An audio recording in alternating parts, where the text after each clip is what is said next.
Hello there, and welcome to Nowhere to Hide. I'm Brian Hyde. Today we're going to talk about illegal immigration, a topic which you may or may not know has actually been a pretty hot topic here of late. But some positive movement has taken place here in the state of Idaho. And first, we'll break down why this is a concern that needs to be addressed, yes, even at the state level as well as the national level. But we'll also talk about some of the possible solutions, and then I'll share some good news with you about a solution that actually jumped a pretty big hurdle earlier today. All reporters are biased, the Idaho Press Club are biased, all media, newspaper, radio. To be completely blunt here, Brian, and there are plans to expand indoctrination. That's right. Idahoans are also concerned. Horror shot. That line would be moving a little bit farther west. I'm like crying. Nobody wants to see Dark money is influencing policy. Once again, welcome to Nowhere to Hide.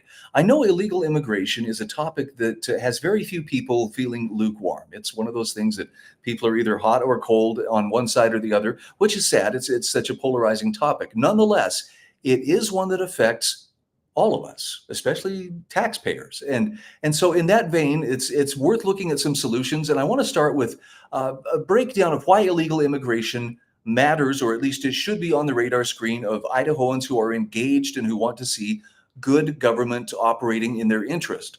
So this is just a quick rundown to talk about the threats to American sovereignty in Idaho. Now, we know in other areas there are sanctuary cities, there are places that have welcomed, thousands upon thousands of illegal aliens and paid a fairly high price in doing so. But as far as Idaho goes, the Idaho Freedom Foundation says 4 years of the Biden administration's lethargic approach to illegal immigration and the crisis associated with it threatens the very sovereignty of our nation. Now, the United States Border Patrol encountered 2.9 million illegals crossing our borders in the 2024 fiscal year. That's just federal fiscal year. That's 1 million, shy of 1 million more people than the entire population of Idaho. Now, some scholars estimate that there are about 62,000 of these illegals living here in the Gem State, but it's possible that this number is much, much higher. Illegal immigrants living within our borders are costly to our infrastructure and the taxpayers. Illegals have a net negative fiscal impact of $4,800 per illegal living in our state, even after accounting for any perceived tax benefits from their residency. This amounts to $405 million to cover the costs of illegals and their families. So if you're a taxpayer, you should be paying attention to this because that's money that is coming out of your pocket. Now, the burden of sustaining illegal immigrants falls on our state and local governments, which are supported by Idaho taxpayers. Idahoans pay most of the $11,000 cost per student to provide free K-12 education to the children of illegal immigrants, straining resources in our school districts. Illegals also make extensive use of welfare programs. In fact, the Idaho Freedom Foundation estimates 59% of households headed by illegal immigrants use one or more major welfare programs, compared to just 39% of households headed by U.S. citizens. Now, just as a quick aside, I'm grateful that they mentioned that it's not just illegals who are using welfare or perhaps overusing welfare. There's a lot of homegrown Americans as well. But as it pertains to illegal immigration, this is something that needs to be addressed. So let's talk a little bit about some possible solutions. And these are some of the areas that are recommended for addressing the immigration crisis. Idaho Freedom Foundation says Idahoans have had enough of paying for our state to be the world's welfare program. The following solutions will allow Idaho to pave the way to restore our sovereignty and rule of law. Number one, make illegal entry into Idaho a crime. Though it's already a crime to illegally enter the U.S., Idaho should build on this law by making it a crime to enter the Gem State illegally. This will allow for Idaho to police the immigration crisis within its borders. Now, there's some very interesting resistance that comes to this, and it comes from some unexpected and some expected areas. IACI is very much in favor of, well, now, who's going to do the jobs here? And there's a very powerful dairymen's association and lobbying group that wants to make sure that agricultural interests have access to a ready supply of cheap labor.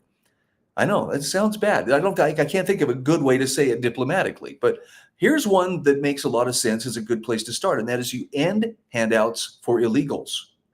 Idaho should adopt policies that prevent illegals from accessing public benefits. Our state accepts many exemptions for verifying lawful presence to receive public benefits. So it's time to end this practice to discontinue handouts for illegals. Now, let's get to a specific bill. This would be House Bill 135, Public Benefits, Lawful Presence. Now look, this has a +3 score on the Idaho Freedom Index. That is a very good sign. And House Bill 135 would make illegal aliens ineligible for some types of taxpayer-funded benefits in Idaho. And we'll get into the specifics of why just some and why not all. But please note that House Bill 135 is similar to House Bill 615 introduced last year in the legislative session. So let's break down some of the particulars here. Currently under Section 67-7903 Idaho Code, titled Verification of Lawful Presence, illegal aliens are eligible for a host of taxpayer-funded benefits.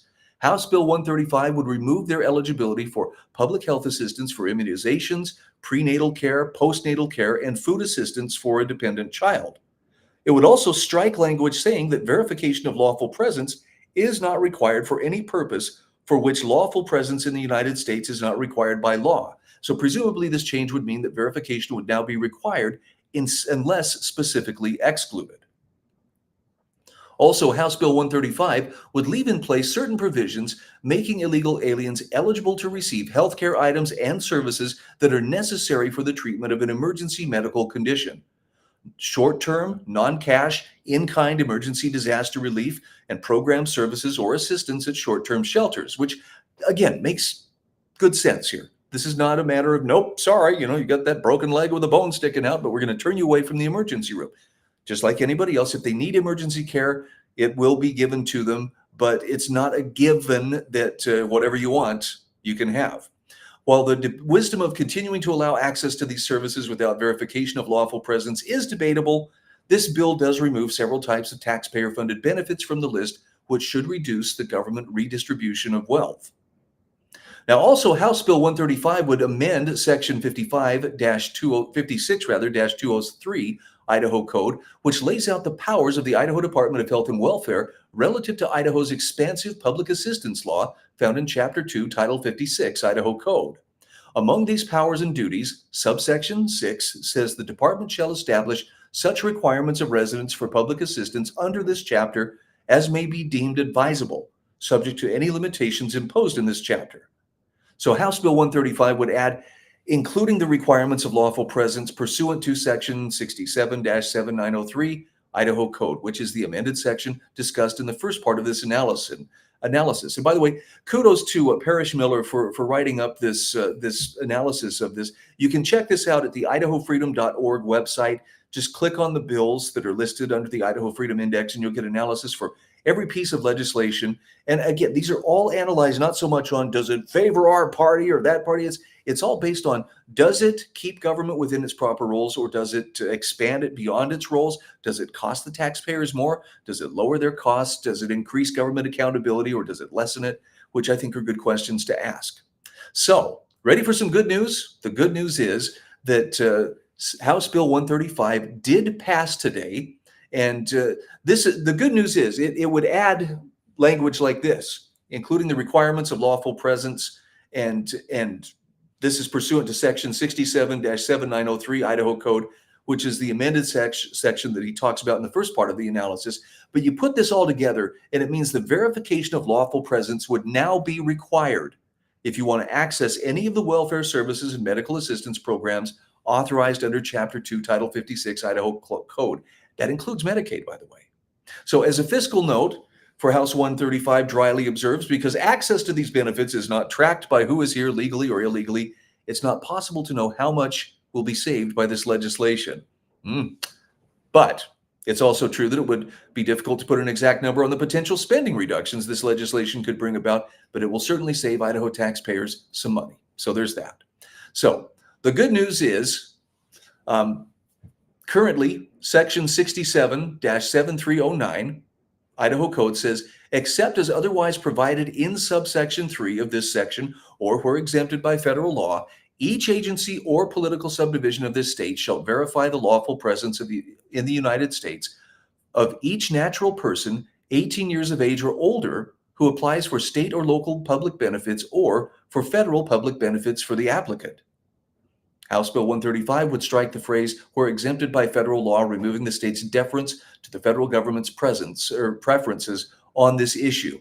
And again, this is us standing up for the Idaho taxpayer and making sure that we're not incurring costs that really shouldn't be there. And this is, I know that it's a contentious issue, but if you really want to get your mind around this issue, there are a great number of articles. If you go to the idahofreedom.org website /immigration, there is a whole bunch of articles you can choose from to get your mind around why the taxpayer cannot just be expected to continue this in perpetuity. Now, earlier today, House Bill 135 passed 46-22. You'll notice there were 2 abstentions, and I'm gonna pull up another slide here just because I want to show you there are some familiar names here who came down on the side of non-emergency benefits for illegal aliens here in Idaho. These are the Republicans who voted against H135. See any familiar names there? Dick Cheatham, Lance Clow, Ben Furman, Rod Furness, Clay Handy, Dustin Manwaring, Lori McCann, Steve Miller, Jack Nelson, hello Jack, Douglas Pickett, Gerald Raymond, Mark Souder, and Josh Wheeler. Now, I'm not sharing these names with you because, boy, we need to boo these people wherever we see them, but you'll notice that some of these names consistently seem to appear wherever there's opposition to policy that would actually protect the taxpayer, keep government within its proper role, or for that matter, would reduce its burden on the backs of taxpayers like you and me. So maybe take note of who those names are. And when the time for change comes, it may be time to set about helping to make those changes happen where necessary. I know some people don't like the term rhino, but if they're running as a Republican, but they're voting as a Democrat, what else fits? I think it's probably a pretty accurate picture. So good news. And again, congratulations to the House passing H135. We will see where it goes from here. I'm Brian Hyde, and this is Nowhere to Hide. All reporters are biased. The Idaho Press Club are biased. All media, newspaper, radio. To be completely blunt here, Brian, and there are plans to expand indoctrination. That's right. Well, Idahoans are also concerned. Horror shot. That line would be moving a little bit farther west. I'm like crying. Nobody wants to see Dark money is influencing policy.